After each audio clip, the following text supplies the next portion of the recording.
Most people book a haunted hotel room hoping for a thrill. You expect a cold draft, maybe a door creaking open on its own, or a fun story to tell your friends later.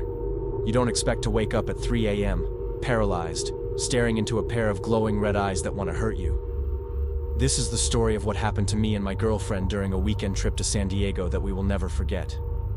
Last month, my girlfriend Sarah and I decided to take a weekend trip to the Gaslamp Quarter in San Diego. Sarah is really into the paranormal. She watches all the ghost hunting shows, so she insisted we stay at a haunted hotel. I won't say the name for obvious reasons, but I'll just say this: it's definitely known for its paranormal activity.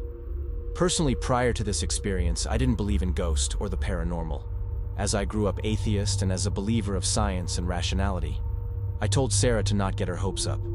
These hotels usually sell the paranormal lure to get rooms booked, and the worst we would encounter would be loud guests. We checked in around 4 p.m. The room was nice, very antique, but the moment we walked in, Sarah stopped. She said the air felt heavy, like we had just interrupted a conversation. I laughed it off and started unpacking. The room had this massive wooden armoire. I remember joking, opening the doors and saying, "Any ghost in here?" To which Sarah responded with a, "Stop, that's not funny," as she nervously laughed it off. We went out for dinner and drinks, having a great time. But when we came back around 11:30, the vibe in the room had shifted completely. It was freezing cold, like walk-in freezer cold, even though the thermostat was set to 70. And the armoire door, which I had definitely latched shut, was standing wide open. I told Sarah it was just an old latch and the noise vibrations probably opened it, not thinking much about it. I jammed a piece of paper into the door to keep it closed. We turned off the lights and went to bed. I'm a heavy sleeper, but something woke me up at exactly 3:15 a.m. It was the sound of paper hitting the floor. I opened my eyes, letting them adjust to the dark. The room was dead silent, but the temperature had dropped even more. I could see my breath in the air. I looked over at the armoire. The door was slowly creaking open. I was about to get up and close it, thinking about how annoying the latch was when I froze. Standing right in front of the armoire was a shadow. But it wasn't a normal shadow cast by the streetlights outside. It was a three-dimensional, solid mass of blackness, standing about 7 feet tall. It looked human, but just wrong. Then, it opened its eyes. 2 burning red dots pierced through the darkness. They weren't glowing like LEDs. They looked like dying embers. And they were staring directly at me. I tried to scream, but my chest felt like it was being crushed. The shadow didn't walk. It glided toward the side of the bed. I felt a wave of what I can just only describe as pure hatred coming off of it, like it wanted to harm me. This wasn't the ghost of a 1800s Wild West gambler. This was something predatory. Adrenaline finally kicked in. I let out a loud yell and scrambled backward, knocking the lamp off the nightstand. The bulb flashed as it hit the floor, and in that split second of light, the shadow just vanished. Sarah woke up and asked what was wrong, and that's when I told her to grab her stuff and we're out of here. We didn't even pack properly. We threw our clothes in our bags and checked out at 3:45 in the morning. We decided to book another hotel outside of the Gaslamp Quarter, and after an hour of looking around, we found a regular Holiday Inn and checked in. Thankfully, the lobby attendant understood we were in a desperate situation and gave us a late checkout. Once we woke up the next day and I had a chance to get some sleep, I was able to recount what happened to Sarah. In disbelief at first, Sarah believed me as she knew I wasn't one to make up such an elaborate paranormal lie. We looked it up later. Apparently, shadow people with red eyes are a known phenomenon, distinct from regular ghosts. They feed on fear. I don't know what was in that room that night, but I'm certain it wasn't a ghost.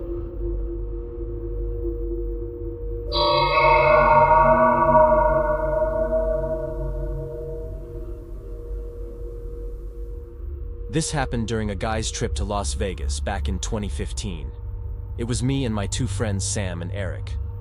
We were trying to do Vegas on a budget. Cheap flights, shared room, and so we booked a room at Bally's because it was the most affordable option and right on the strip. Our room was at the very end of the hallway on an upper floor.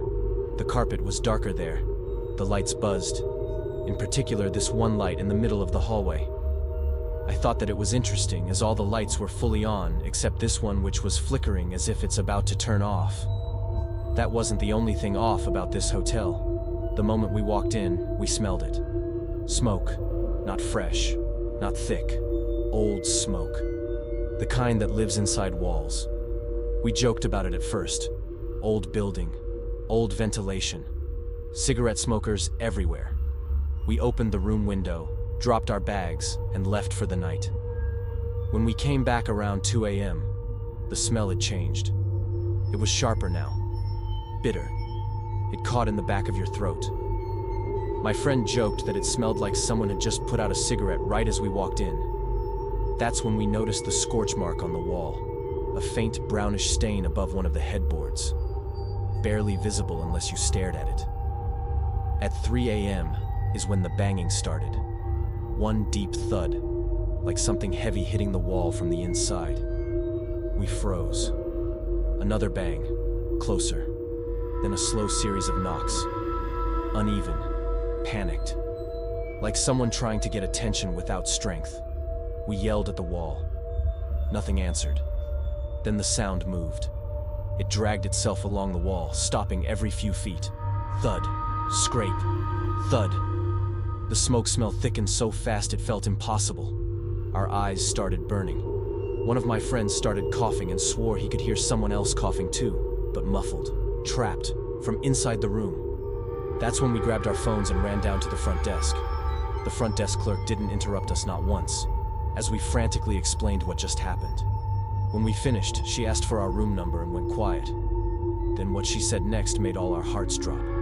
She said in almost a worried tone, that section of the floor was part of the fire.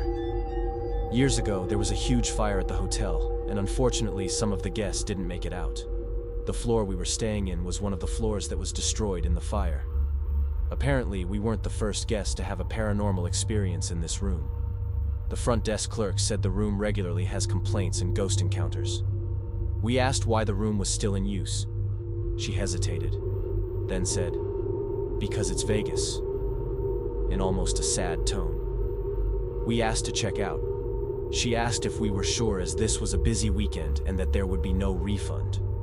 The hotel was currently at near full occupancy. She also mentioned weekend rates everywhere else were insane, and that's if they had rooms available. So we decided it would be best to just stay until the next day. So we stayed. Just not in that room. They moved us to another floor. The new room felt normal, clean, quiet. But sleep didn't come easily. Around 4:40 a.m., one of my friends bolted upright and said he smelled smoke. We all did. Faint, but unmistakable. It was clinging to us. The next morning, while packing, we realized something worse. Only the clothes we'd left near that wall smelled like smoke. Eric's hoodie had a small brown stain on the sleeve. Like ash had settled there. We all washed our clothes once we got home, and the smell washed away. All except one item. Eric's hoodie still smells like smoke. And no matter how many times he washed it, the smell always comes back. Eric threw the hoodie away after multiple washes with no luck. It's been a few years now, and we still all hang out occasionally and talk about this trip. I looked into the hotel recently and it's still there. I wonder if guests have had the same experience we did that night. I think it's fair to say next trip we book, we'll read and do our research before booking. You never know what history you'll find. Hey scholars, if this story unsettled you, let me know in the comments. And if you want more true horror stories like this, stories people are afraid to talk about, make sure you like the video and subscribe.